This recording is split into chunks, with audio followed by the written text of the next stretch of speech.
This lesson is about interactions of waves. You have a handout to fill in as we go through the notes. When you come back to class time, we will discuss everything that's on the list.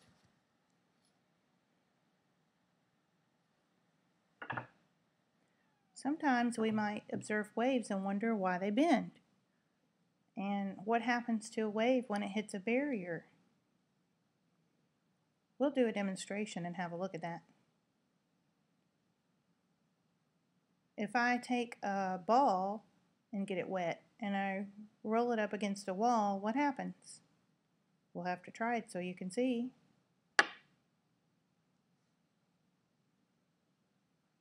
Then let's look in a mirror. If I can see you, can you see me?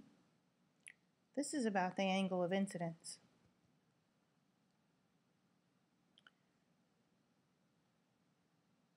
Reflection is when an object or wave hits a surface through which it cannot pass and it bounces back.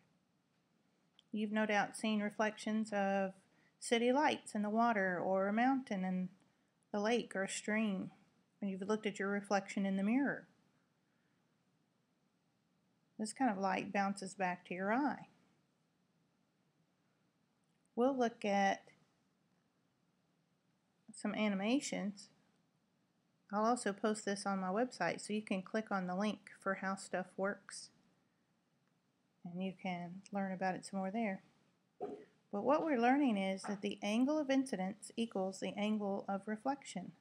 That means the angle at which the light hits the surface of a mirror, for example, will be the same angle that it bounces back off of the other side.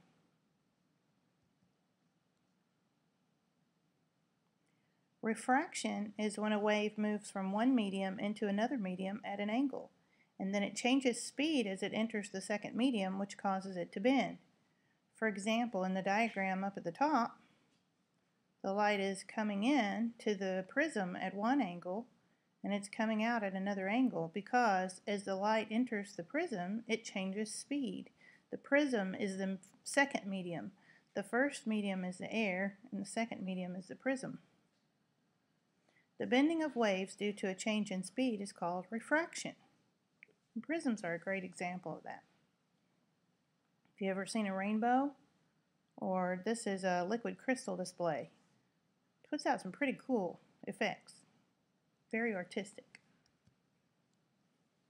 Diffraction occurs whenever a wave passes around the edge of a barrier or moves through a hole in the barrier and the wave bends and spreads out.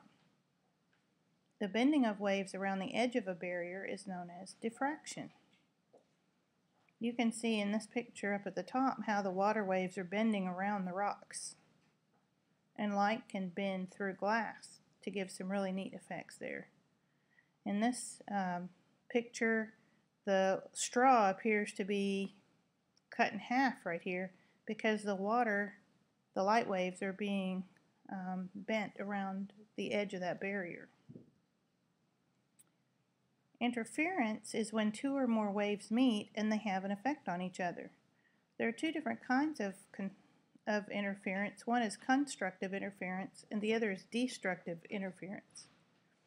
In constructive interference, two crests meet or two troughs meet and it makes a taller crest or a deeper trough.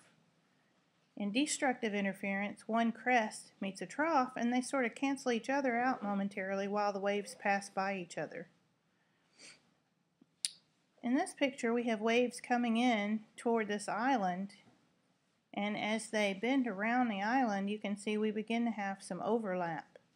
And so areas like in here where the lines are crossing, we would have some destructive interference because there would be little patterns where there's no wave action at all. And then you'd have areas where it's very ripply because two crests have met or two troughs had met, and that would be constructive interference. I'll show you an animation on those two. Standing waves are really neat. These are waves that appear to stand in one place, even though it's really two waves interfering as they pass through each other. I've got a really cool demonstration tool that I'll show you with that, and we'll look at some animations and videos.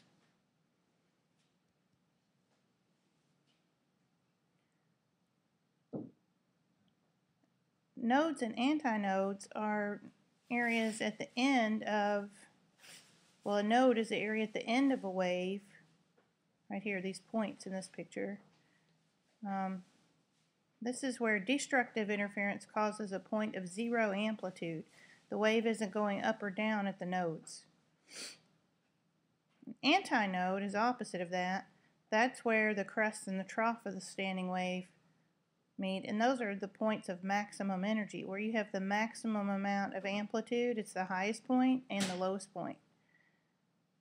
This is very common in like when you pluck a guitar string. The string is held in one fixed position at the neck and at the other at the bridge down at the bottom, and so that string can vibrate in that position, or a violin string or a drum head.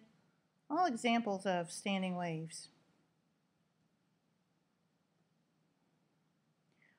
Resonance occurs when vibrations traveling through an object match the object's natural frequency. You might not know this, but most objects have a natural frequency of vibration. Their particles vibrate naturally at a certain frequency. Resonance occurs when vibrations traveling through the object match the object's natural frequency. So when the vibrations of the same frequency are added, the amplitude of the object's vibration increases. This produces pleasant sounds and music and some pretty dramatic effects when some soldiers are trying to cross a bridge, or when wind can blow across the bridge. It can add its vibration to the vibration of the bridge and even make the bridge collapse. Got a video of that to show you too.